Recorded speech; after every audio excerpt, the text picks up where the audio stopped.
Во автомобилската индустрија веќе сите се помирани со неочекувани расплети и раѓање на нови сојузи. Малкумина очекуваа дека кинеските марки ќе доживеат глобална експанзија како онаа што ја прави Гили. По откупувањето на неколку европски брендови, ко собственост во некои од најголемите компании, формирање нови брендови, сега портфолиото се шири со Рено. Денеска на тест го имаме Citroen C5 Aircross. За љубителите на автомобилистичкиот спорт имаме вистинска посластица. Гостин ќе ни биде нашиот ас Ристо Вуков Рико.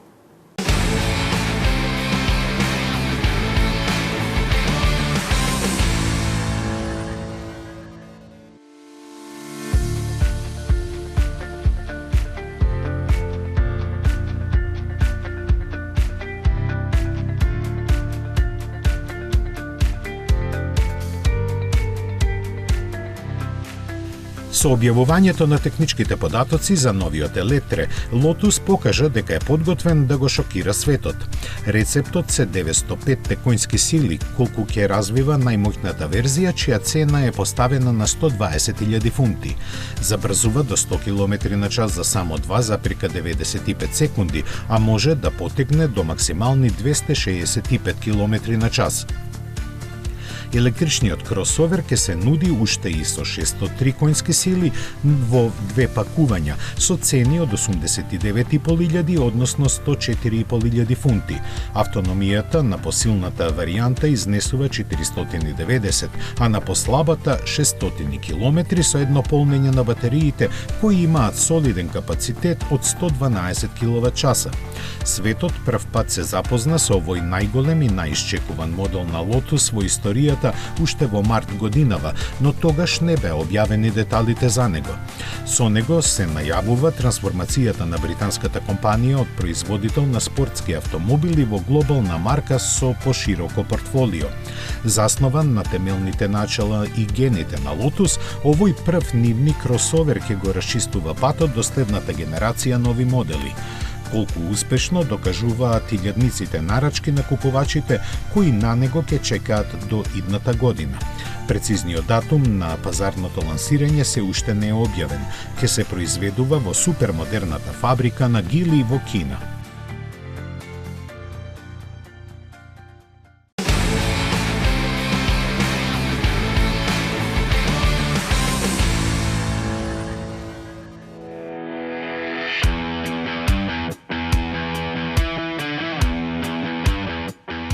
Морган е еден од најинтересните производители во светот. Со своите автомобили со класичен изглед, оваа мала британска компанија се уште успева да се спротистави на времињата во кои живееме.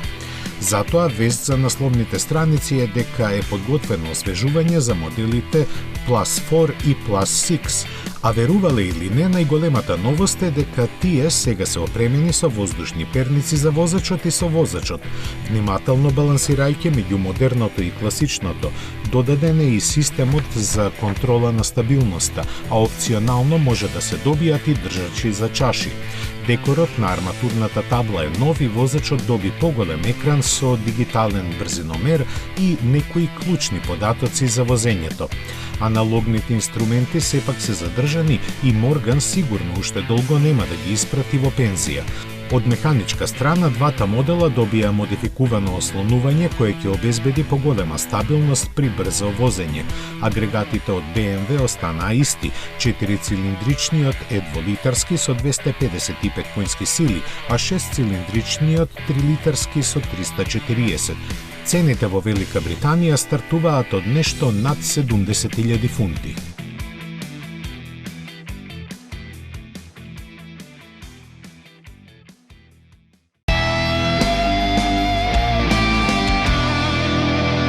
Tu me fais tourner la tête.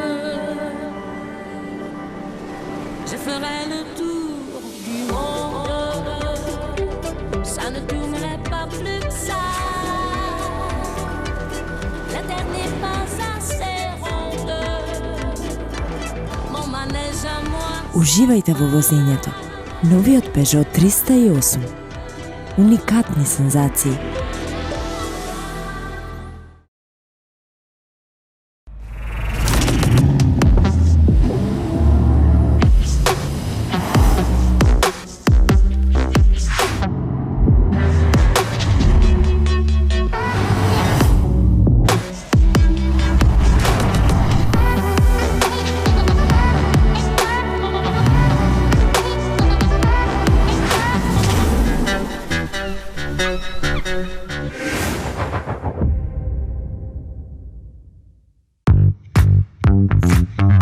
Мислите на ново возило?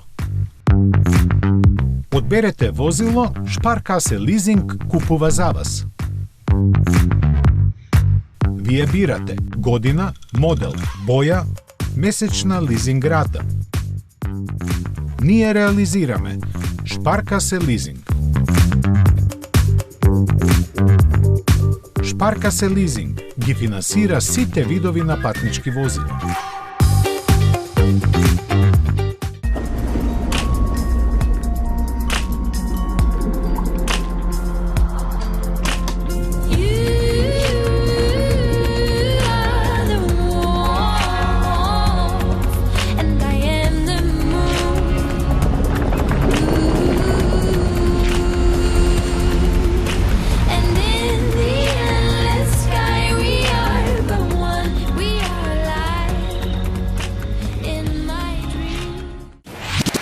Metropolis, broj 1 radio mreža.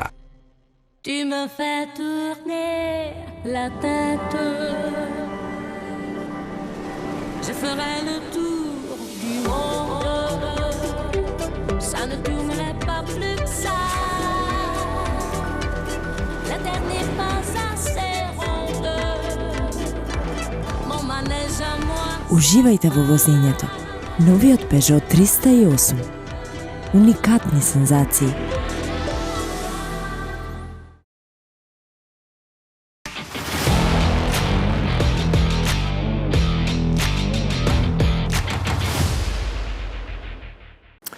Автомобилскиот спорт во Македонија е на маргините на случувањата, но кога ќе се чуе дека некој се пробива во странство, тоа е вистински куриозитет.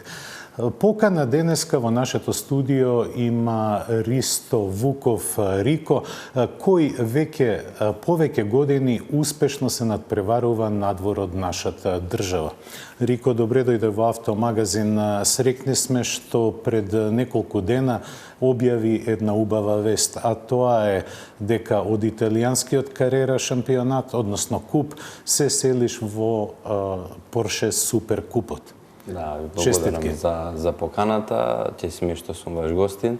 Да, како што напоменавте, после 3, ајде да кажам, последователни години во италијанскиот Порше Карера Куп Италија, решивме на еден чекор напред, односно тоа е еден исчекор, можам да кажам, огромен, споредбено со италијанскиот шампионат, односно во светскиот Порше Супер Куп. Која е разликата од италијанскиот шампионат и Суперкупот на Порше? Така, значи, конфигурацијата на автомобилот, да кажам, е буквално иста. Едина разлика е околу издувниот систем, која буквално не придонесува за никакви перформанси плюс. Буквално возилото е исто, штелките, односно можностите за сетап на возилото се генерално исти. Големата разлика е се нормално патеките на кои ќе возиме, односно се вози цела Европа, додека во италијанскиот се вози само италијански патеки. И конкуренцијата. Конкуренцијата е неспоредливо на повисоко ниво. Иако дел од возачите во кои возев јас во италијанскиот шампионат возат веќе неколку години во Суперкупок, сепак, например, ако во италијанскиот шампионат сме биле 35-40 возила, последните, ајде да кажам, до 25, 22, 25 возачи биле на некое си пристојно ниво, иако и тоа за мене е реално многу високо ниво. Додека во Суперкупот, од првиот до последниот се буквално, што би рекле, high level. Нема утка, никој не е Суперкупот шампионат кој што може некој да дојде да си ја проба среќата па да си отиде. Овој Суперкуп и воопшто автомобилистичкиот спорт се извонредно скапи спортови. Како се снаоѓаш со финансиите? Кој те поддржува? Дали тоа паѓа на терет на тимовите или мораш и ти сам да партиципираш? Така, интересно е што, тоа баш ќе го напоменам, за сите луѓе, ајде да кажем, од публиката мислат дека возачите се, да кажем, сапортирани имаат сапорти, односно поддршка од тимовите, односно се е тоа начин на спонзорство. Значи, секој возач со себе носи спонзори.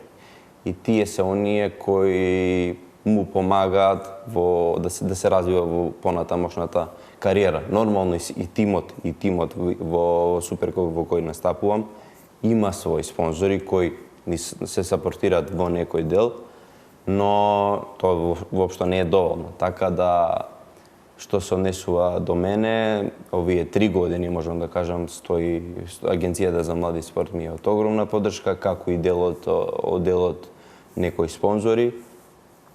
Реално за светскиот, за Суперкуп ќе ми треба многу поголема поддршка, финансиска поддршка, која искрено се надевам дека ќе ја соберам, затоа што Суперкупот е и голема шанса за спонзорите, и за Македонија, и за сите спонзори да се рекламираат буквално за време на Формула 1. Така да мислам дека е шанса која не треба да се испушти од нивна страна.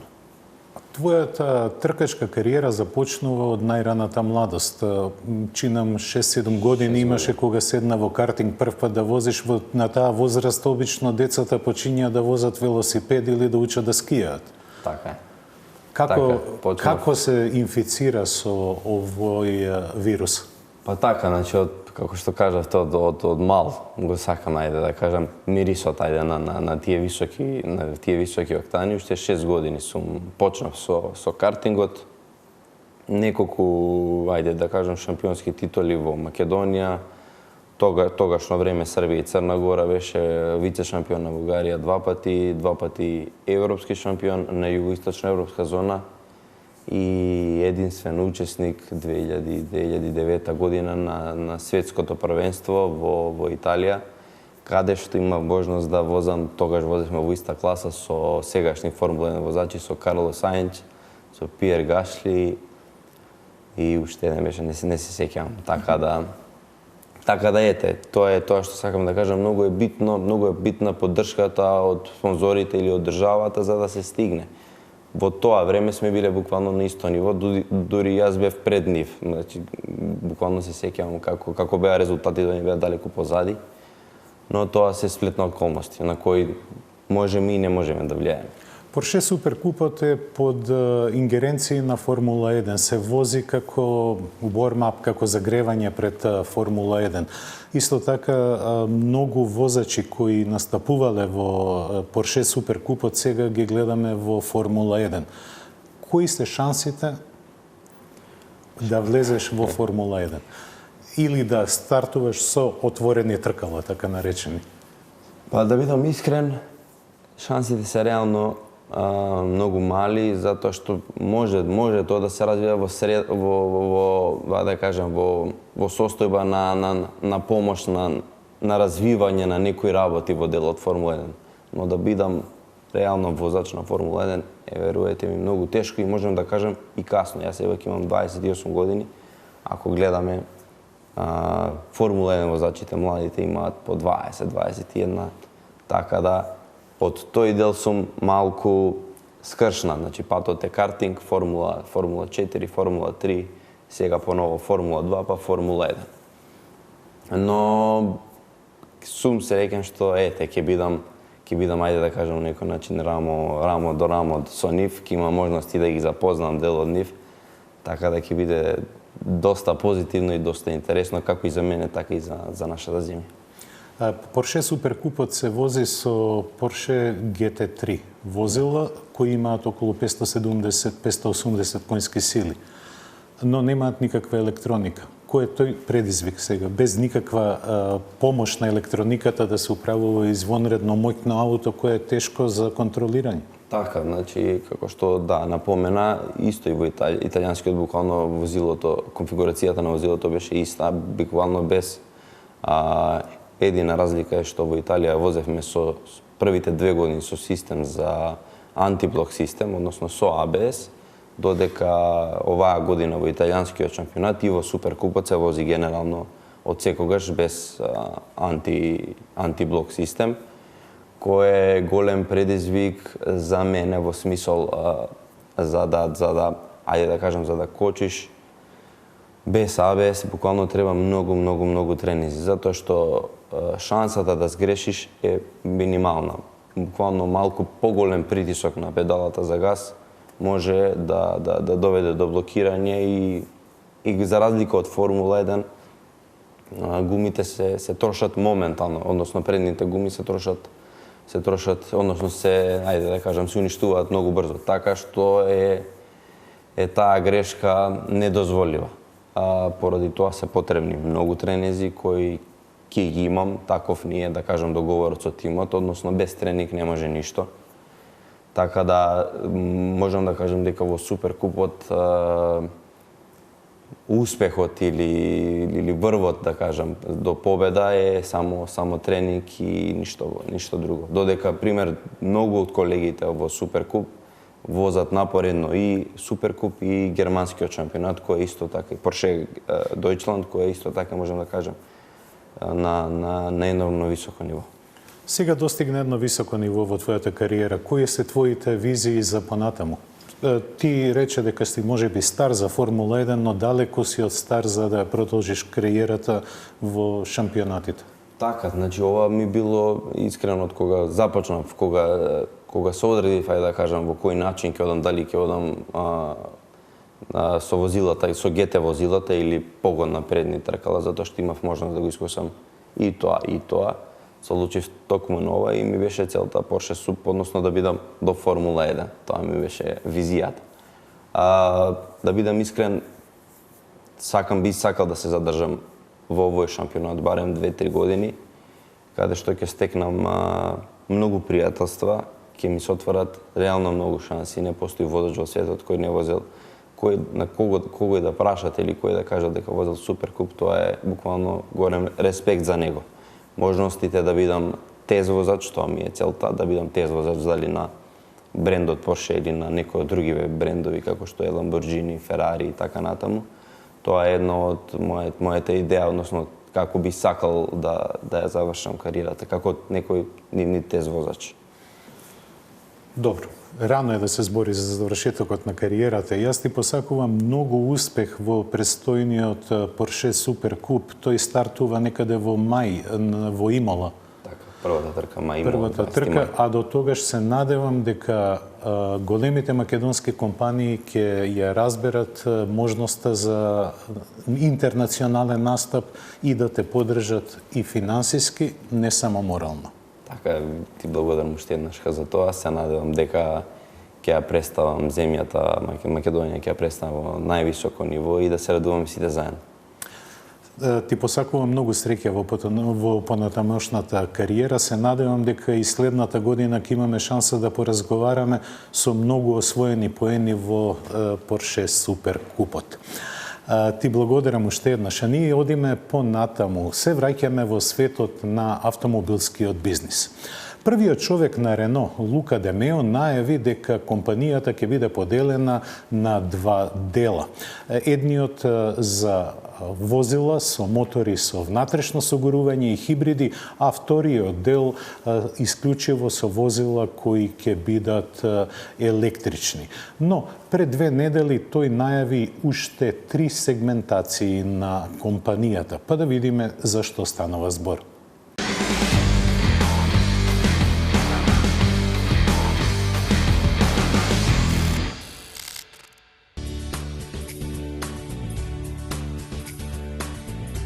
Најавениот ремонт со кој ќе ги раздвои своите активности во 5 бизниси ќе ги продлабочи врските со кинеската Гили и ќе одвои својата единица за електрични возила преку котација на берзите следната година. Производителот на автомобили постави цел на оперативната маржа од 8% за 2025 година, што ќе се зголеми на повеќе од 10% во 2030. Исто така, има за цел оперативен готовински тек од повеќе од 2 милиарди евра годишно помеѓу 2023 и 2025 година, од повеќе од 1,5 милиарди оваа година, што ќе се зголеми на повеќе од 3 милиарди евра во следните 5 години.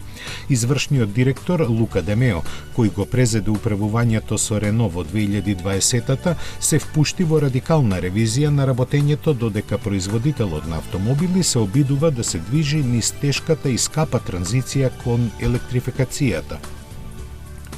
Главната оска на стратегијата е одвојување на бизнисот со возила со мотори на согорување, кој ќе биде сместен во заедничко еднакво вложување со кинескиот Гили и од единицата за електрични возила, која ќе биде наведена во втората половина на следната година. Овој потек се очекува да му помогне на Рено да собере средства за развој и технологија на електрични возила и да го намали јазот со поголемите компании како што се Stellantis.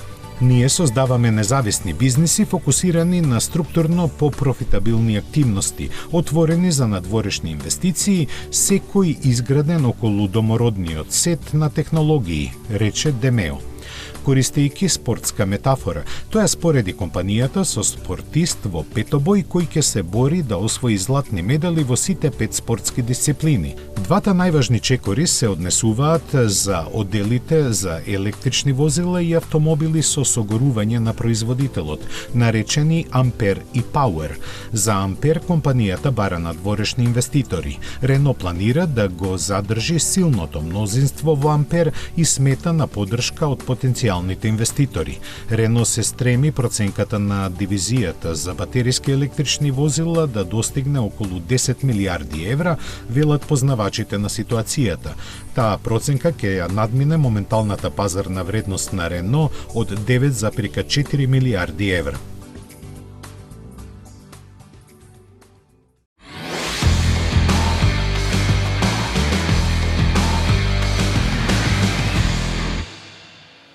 Како што стојат работите со актуелната понуда на светскиот автомобилски пазар, нема повеќе да се прашувате какво возило ќе купите. Се разбира дека сите или повеќето ќе бидат спортско корисни возила. Денеска го имаме на тест C5 Aircross, Citroenов модел во сегментот на средната класа. Ова не е нов модел, туку е само рестилизиран, а рестайлингот се однесува на предниот дел.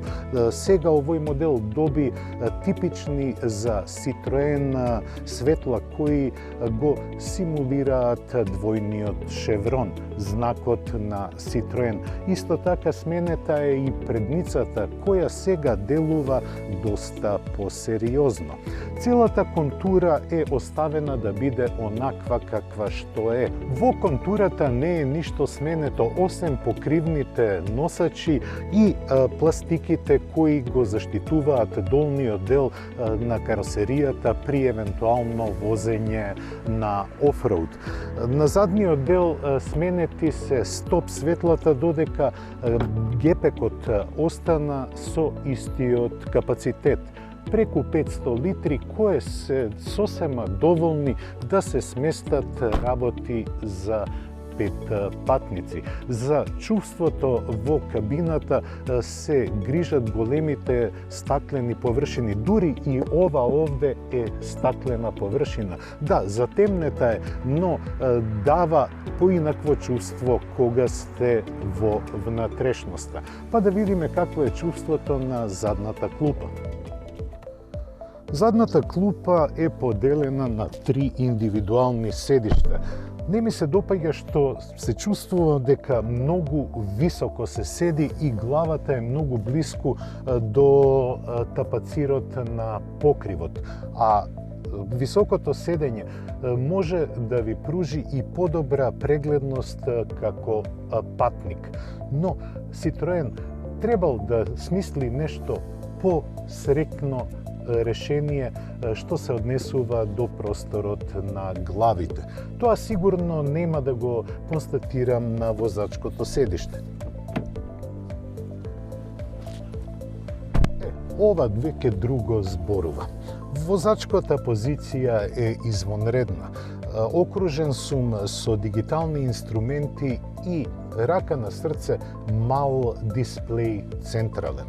Но ергономијата која е пружена во внатрешноста наликува на оние стари добри Citroeni. Се ви е на дофат на раката, а малиот менувач и модусите за возење се сместени со периферна улога.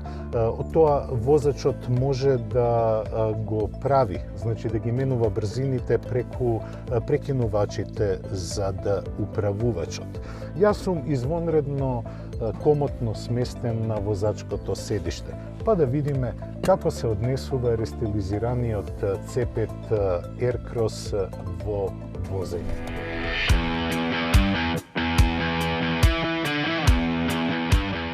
Дизел возилата стануваат вистински раритет во понудата на скоро сите производители, но рака на срце тие се уште се популарни.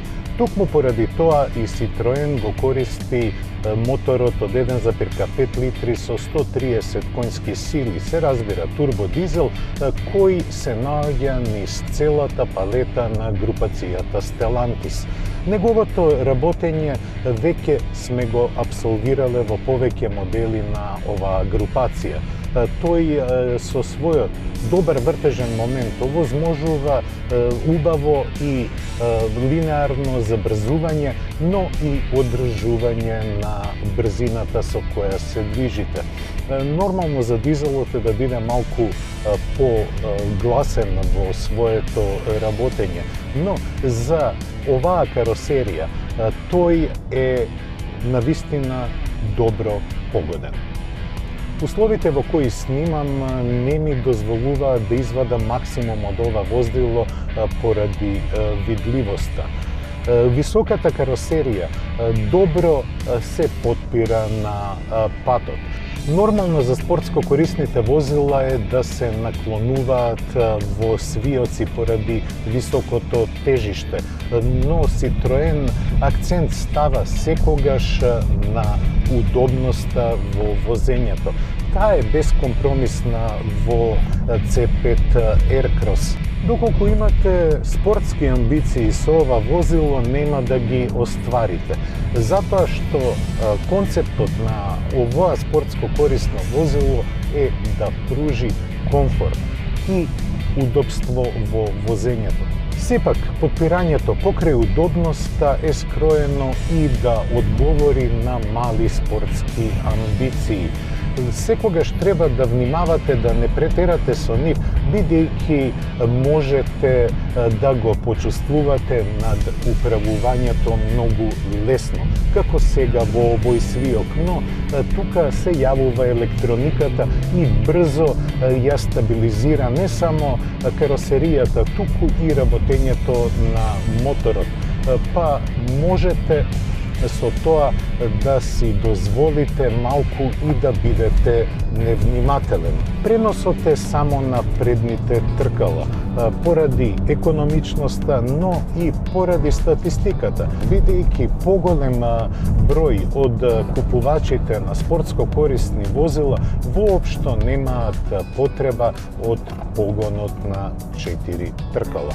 Работењето на моторот и 8-степениот менувач е добро избалансирано, па ви пружа и добра економичност. Доколку го исползувате според знаците и ограничувањата на брзината, тогаш потрошувачката се смалува на 6,5 литри, но доколку имате спортски амбиции, покажува и над 9 литри потрошувачка. Она што многу ми се допаѓа, тоа е убавата прегледност, но и интеракцијата на управувачот со условите на подлогата. Па возачот добива јасна слика на она што се случува со тркалата. Маглата ми овозможи да ја видам другата страна на Citroen.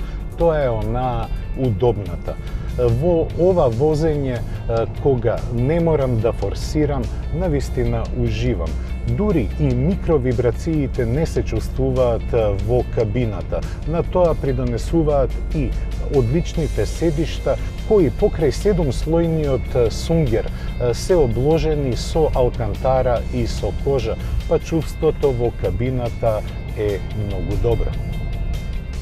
Со цена од 40.000 евра, Citroen C-Cross ги оправдува вложените средства. Има простор на сите страни. 5 патници можат одлично да се сместат во внатрешноста заедно со нивниот багаж. Па оваа цена делува сосема разумно.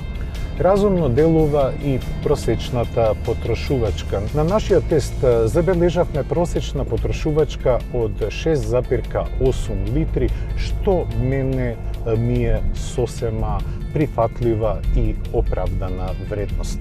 Верувам дека го оправдавме вашето внимание и денеска. Ви посакувам се најубаво до следната средба. До гледање.